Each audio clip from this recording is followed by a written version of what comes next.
Nearly 2 decades representing Western Iowans in the U.S. House of Representatives, and Congressman Steve King is coming off his closest re-election yet amid new controversies. We sit down with Steve King on this edition of Iowa Press. Funding for Iowa Press was provided by Friends, the Iowa Public Television Foundation, the Associated General Contractors of Iowa, the public's partner in building Iowa's highway, bridge, and municipal utility infrastructure. I'm a dad. I am a mom. I'm a kid. I'm a kid at heart. I'm a banker. I'm an Iowa banker. No matter who you are, there is an Iowa banker who is ready to help you get where you want to go. Iowa Bankers, allowing you to discover the genuine difference of Iowa banks.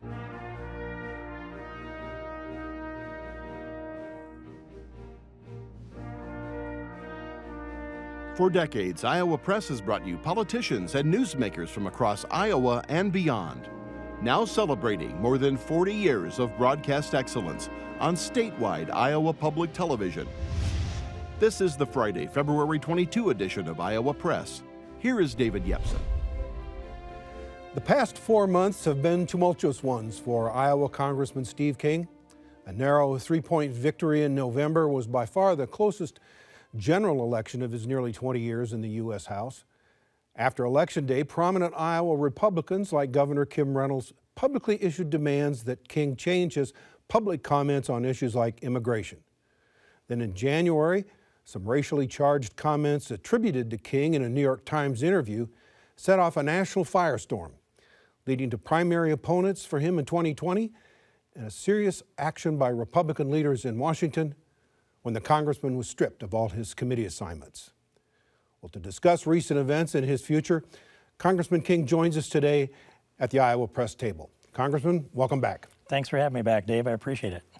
Also joining the conversation are Iowa reporters Erin Murphy. He's the Des Moines Bureau Chief of Lee Enterprises, and Kay Henderson is News Director for Radio Iowa. Congressman, before we start, there are a lot of issues in Washington, like trade and tariffs, that we want to get to. But as I mentioned in the open, there are a lot of controversies that have surrounded you here in the last few months. Are you sorry for anything that you've said? I have nothing to apologize for, Dave. Okay. We know what the news media has done continually, and the president has labeled the New York Times a dishonest entity.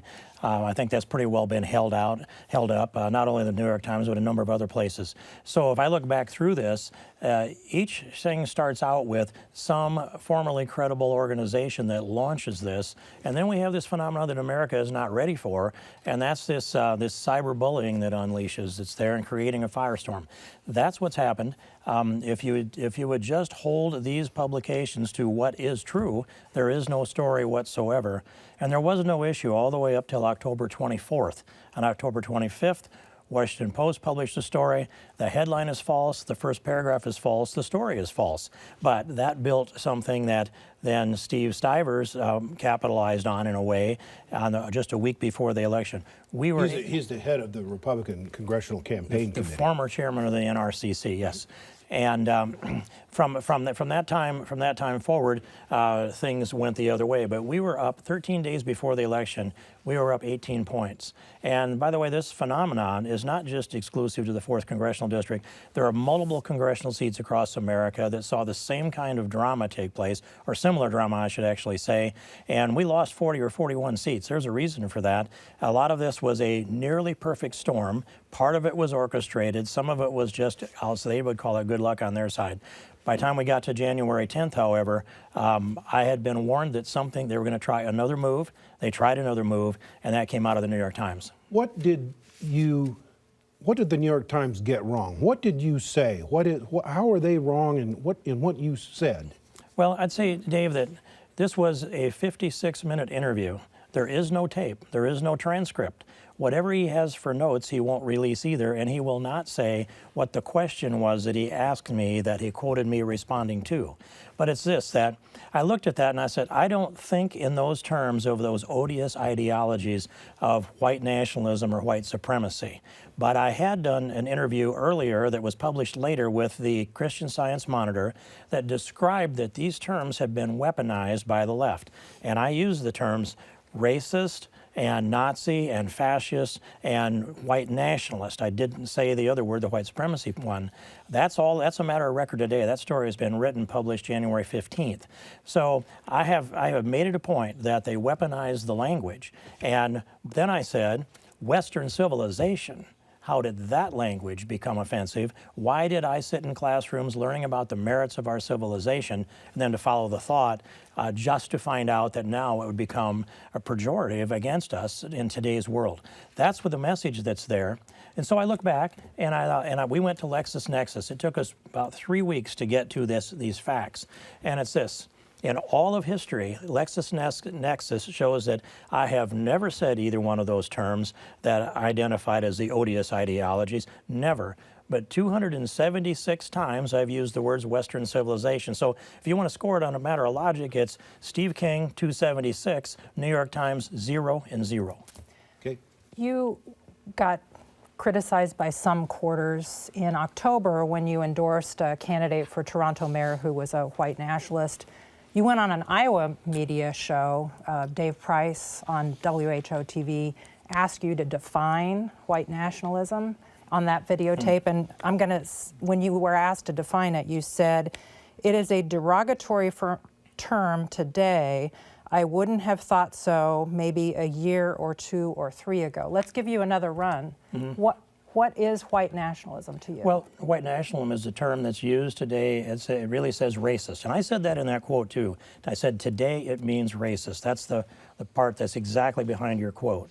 And it meant a similar thing probably for a long time, but it's not been utilized in our language in any way except till the last 1, 2, or 3 years. I checked that too, Kay, and tracing that back, you can say this, from 2000 on up until 2016, the utilization of the term white nationalism is virtually zero, until about 2016 when it shoots up 10,000 times, and then 2017 to 30,000 times. And so what I'm referring to is the weaponization of those terms again. And I've said it multiple times, there's no part of me that believes in anything that's advocated by folks that identify themselves as white nationalists or white supremacy. And the Toronto mayor, been described as a white nationalist, so has the president by the Des Moines Register. And so if we're going to run away from anybody that's ever been labeled by somebody on the left, we can't talk to each other at all. One thing I hear from Iowans and even some of your Republican counterparts is they see a conflict by a guy who takes an oath of office to Congress on the Bible that your relative carried in the Civil War fighting for the Union, yet you had a Confederate flag on your desk in Congress. Why? Well, I appreciate having a chance to describe that. About 2.5 years ago or so, for years, we've had open rules on appropriations bills. That lets any member come down to the floor of the House and introduce an amendment, force a debate and a vote on those issues. I've actually passed more amendments than anybody else in the United States Congress, according to my staff's analysis. And that is a freedom of speech issue. That summer, the Democrats brought amendments that were taking Confederate flags down, even if they happened to be part of a state flag. And there was a Supreme Court decision that says that we have to watch people burn the American flag as a matter of freedom of speech. No one else would defend the idea of freedom of speech. I saw that on C-SPAN, what was going on the floor. I immediately interrupted my meeting. I ran down to the floor and I gave about a 5-minute speech on freedom of speech and respecting history. And so I'm the only one that took the opposite position. The rest of them curled up, they were afraid of it. And I went back to my office and I said, go find me a little Confederate flag. I'm going to stick it there with the rest of them. That's going to be my symbol for freedom of speech. It stayed there for a few weeks. I took it down. It's not there. It's not been there since. But, I am descended from abolitionists. My great-great-grandfather, 5 times great, gave his life to put an end to slavery. I understand all of this. Abraham Lincoln his life was about saving the Union. I'm about the Union. I'm about the Constitution. I'm about the Bill of Rights. But that's what that was about. And too many people don't have enough courage to even submit themselves into the debate, let alone take a stand. One tiny little flag there for a few weeks to make a point. Erin? Congressman, one of the things that David mentioned early on is part of the fallout from this has been the removal of your committee assignments. And for viewers who might not be familiar with the process, that's one particularly effective way that a congressman can have an influence in legislation. You are in the minority party now on top of it. You have no committee assignments at the current time. I know you're working to get those back. In the meantime, is there any way for you to be an effective congressman for the 4th District? Yeah, actually, in anticipation of this, and it's been brought up in the past also, Erin, I took a look back through the things that we've gotten done. Did it work through? Was it because I was on a committee, or was it because I was in the right place at the right time with the right ideas? And if there's ever going to be a time not to have committee assignments, this time with Nancy Pelosi as the Speaker of the House is the time. There is no Republican legislation that's going to come through any committees that I was sitting on at least, and so there, the loss of leverage is you can't measure it. It's so small from that standpoint. But it's a political talking point for my political opposition. They will use it over and over again. But that doesn't mean that I don't think committees are valuable. They are. They need to be more valuable than they have been recently. And we have seen leadership pull power up to themselves and take it away from the committee chairs, from the committees. They write bills in the Speaker's office or in the leader's office, and then they shove them over to the Rules Committee, take them directly to the floor. That's what's been going on. I want a system that actually brings it from bottom up, not top down. That's how that thing looks to me. Just to put a finer point on it, do you expect to get those assignments back eventually? I'm reluctant to make a prediction, Dave, because I don't want to change the dynamics. But I have to build a critical mass within the Republican conference. I've got to build a media support. I've got to have constituents that will be part of this as well. And once they understand the truth, to penetrate the truth in that this is a misquote in the New York Times. And a rational person cannot look at that and conclude otherwise. And so that means that reasonable and rational people have to go back and reconsider this. I just need to have a critical mass before they'll push it. And you know how it works when you get egos attached to the issues. They've got to be separated, otherwise you can't get to the issue. Well, one of the reasons this is a problem for you is that Trip Gabriel, the New York Times reporter who misquoted you, he's known as a pretty good reporter. You obviously feel you had a different experience with him, but that's one of the reasons why this has had such momentum behind it. Well, I wish somebody would ask him to produce a tape or produce a transcript, or at least tell us what question he asked. I think I know the question, and I don't want to speak it here because I could well be wrong. But also, Britt Hume looked at this and said it's clear that Steve King is talking about Western civilization only. His critical eye went to that. Mark Stein did the same thing and delivered about a 10 or 15 minute monologue on this topic. And so, he can say that he's a respected reporter, and I think he's a personable fella. That's probably part of the reason why we had a 56-minute conversation. Erin? Congressman, you mentioned the other article that's built into this, the Washington Post story on a trip that you made to talk to some leaders in Austria. Maybe backing out more broadly from that and not getting into that meeting itself, and some of your critics have noted the amount of travel you take overseas and some of the issues that you take up that maybe aren't directly beneficial to the 4th District. I wanted to give you an opportunity to address that. How is that trip that you made there and that discussion that you had with those leaders and some of the other trips that you've made, how are they beneficial to the 4th District? Well, I can give you an example. I've made 6 trips into Egypt, and each time I met with now President El-Sisi. I met him when he was the Minister of Defense, and I kept going back. As long as he kept his promises, my promise was to come back and shake his hand and thank him. I just had him come to me a couple days ago and say that, there's a church in Egypt that has been rebuilt by the Army, and they couldn't believe that it was done, and they posted a soldier out front to guard that church. That was part of my work in the constitutional effort with Chairman Musa to write a constitution that the Egyptian constitution would protect freedom of religion, and it would restore and rebuild the churches that were destroyed. That's an example. Another one would be Taiwan. I made 2 trips to Taiwan, built personal relationships both with President Ma and President Tai. I've sent 6 of my staff people there, 1 at a time. All of that, by the way, wasn't at any taxpayers' expense, and we end up with a big grain deal here in Iowa. I'm not exclusively responsible for that, but I certainly helped it along. And so that's some examples promoting trade.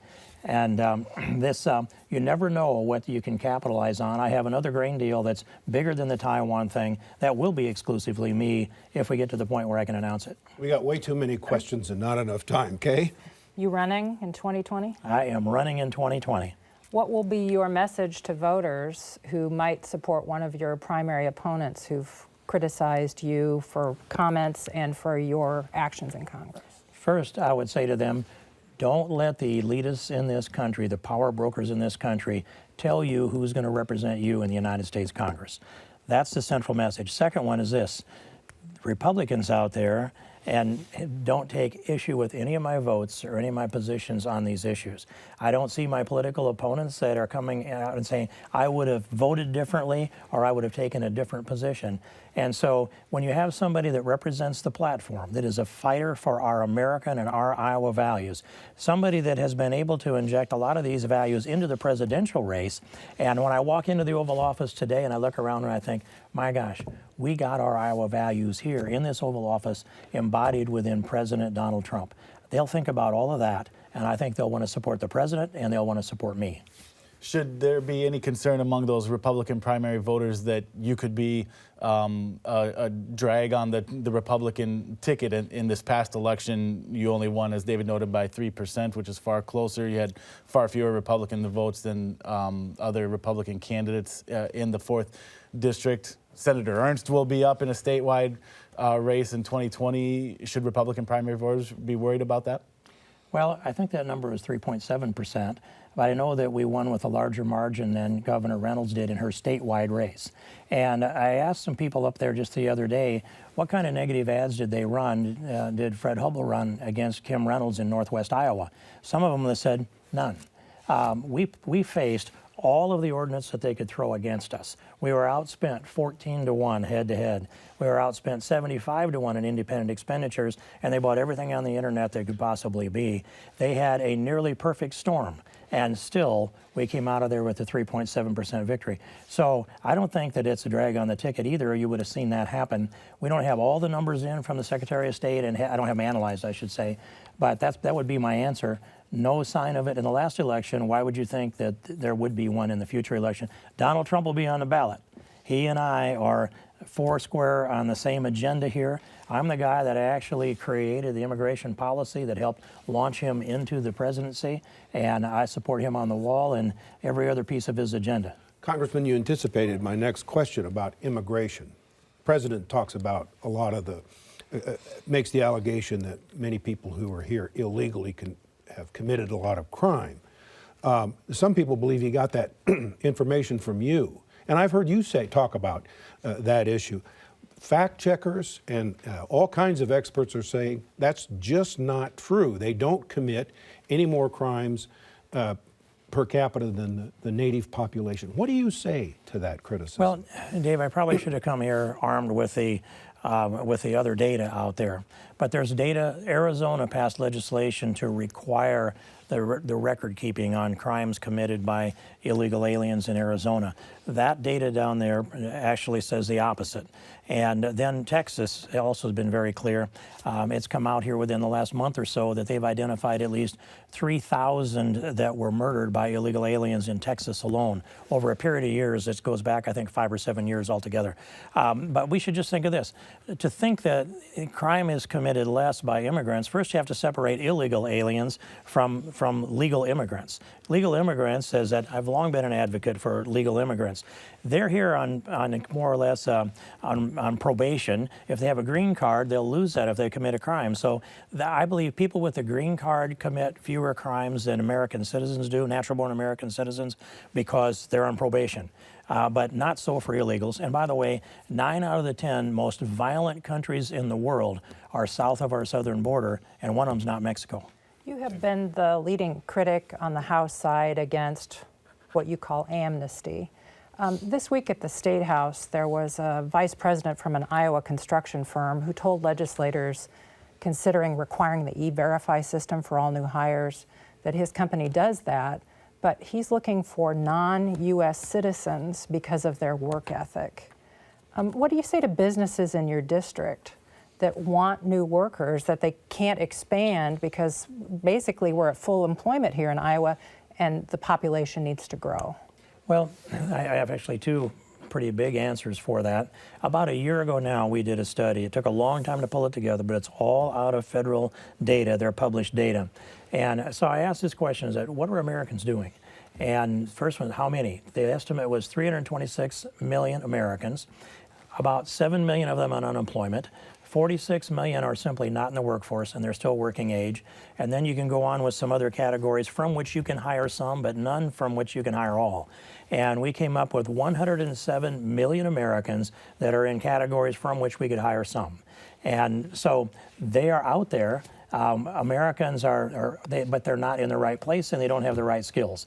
That's one thing. Second is, if we really need this labor, let's have this debate. If they're coming in on a temporary work status, let's make sure that they are bonded. I had that conversation with the president and I informed him that he has the authority to require that these visas be bonded in every circumstance. And he likes that idea and he's asked me to work with Stephen Miller on that topic. Congressman, let's switch to some other issues here. I want to trade. You were on this program worried about an all-out trade war. Mm-hmm. Aren't we in an all-out trade war now? Well, I envisioned something worse than today when I said that, Dave. I don't think we'll know until we look back on this and see what kind of agreements are resolved. But I'm not as optimistic about getting a ratification of our USMCA agreement as I expected when the presidents and the leaders of the three countries signed off on that. I think that's going to be drug out for a long ways. Nancy Pelosi has a record of doing that. Second is China, and I'm very troubled about China. But the center of that has always been, as I've said, the Chinese piracy of U.S. intellectual property to the tune of $500 to $600 billion a year. We cannot tolerate that. It's got to be fixed. And we've been distracted with this wall situation on the southern border. I hope this can be resolved and we can really turn our attention to the trade. Okay. Soybean farmers really hurting, the dairy industry really in dire straits. Is there something Congress can do other than just wait for the Trump administration to resolve the trade issues? Well, on the soybeans, as you know, we provided $1.65 a bushel on last year's crop, and most of that has been made available. I think there's another tranche that's perhaps not on its way yet. But when I look at the markets today, we're crawling up there towards $4 corn, and we're well into $9 beans. And so those are the numbers, $4 corn and $9 beans, that keep most of our producers whole. So let's push the trade on those issues. And I want the Chinese thing done, but I don't want to weaken the president's hand by undercutting him. And so those kind of conversations I'm doing in private rather than through the press.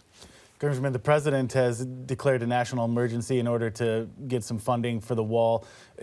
If this is indeed a national emergency at the southern border, why was this not handled sooner in the administration? Why was this not handled in January of 2017? Well, I just have to tell you what I think about this all along. I went into Paul Ryan's office on December of 2016. President-elect Trump was in the wings. One-on-one meeting, he and Paul Ryan and I, Speaker Ryan, and my purpose was to find out his commitment to funding the wall. It was a mandate for President Trump. And at the end of that meeting, his final words were, when I wanted clarification, he said, "I believe that the president needs the resources necessary to secure the border." In the context of that conversation, that meant the wall. But what it turned into was a slow walk through 2 years. We let the president down. I say that Republican Party, Republican leadership let the president down. I told the president in early September, let's have the showdown September 30th, and if it's a government shutdown, then let the voters decide in November. but he was promised that he would get the funding for the wall by Republican leadership, the funding for the wall by December 7th. That didn't happen, obviously, and now this is the last chance. Is the national emergency the way to go in your mind? In the past, you expressed concerns with President Obama using his executive authority to get around Congress. Is this not President Trump using a national emergency declaration in the same way? Well, President Obama created clearly unconstitutional programs that didn't exist before. And I would say DAPA and DACA are two of those. And in this case, every president has been granted the authority to declare an emergency for national security reasons since 1976. So that's from Jimmy Carter on. And I don't know if he's the one that signed it or if it was the predecessor. So, but he has that constitutional authority according to statute. And one of the other questions that's raised is no funds shall be drawn from the Treasury unless they're first appropriated by Congress. And that's constitutional provision. But it's all about funds that have already been appropriated. And this has been done about 38 other times by the counts that I'm getting from people. Congressman, half a minute left. Why are you having town hall meetings? You went for quite some time without having them. I'd like to just tell you. Is that a signal of some I sort? missed them, Kay.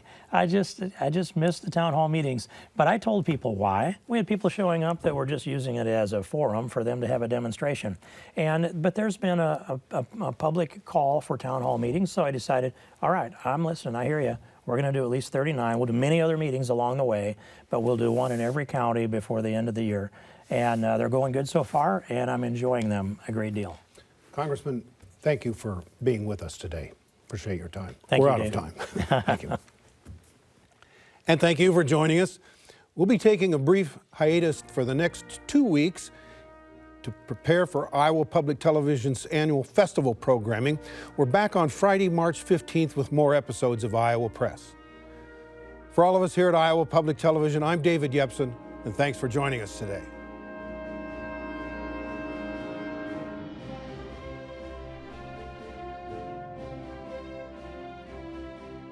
Funding for Iowa Press was provided by Friends, the Iowa Public Television Foundation, the Associated General Contractors of Iowa, the public's partner in building Iowa's highway, bridge, and municipal utility infrastructure. I'm a dad. I am a mom. I'm a kid. I'm a kid at heart. I'm a banker. I'm an Iowa banker. No matter who you are, there is an Iowa banker who is ready to help you get where you want to go. Iowa Bankers, allowing you to discover the genuine difference of Iowa banks.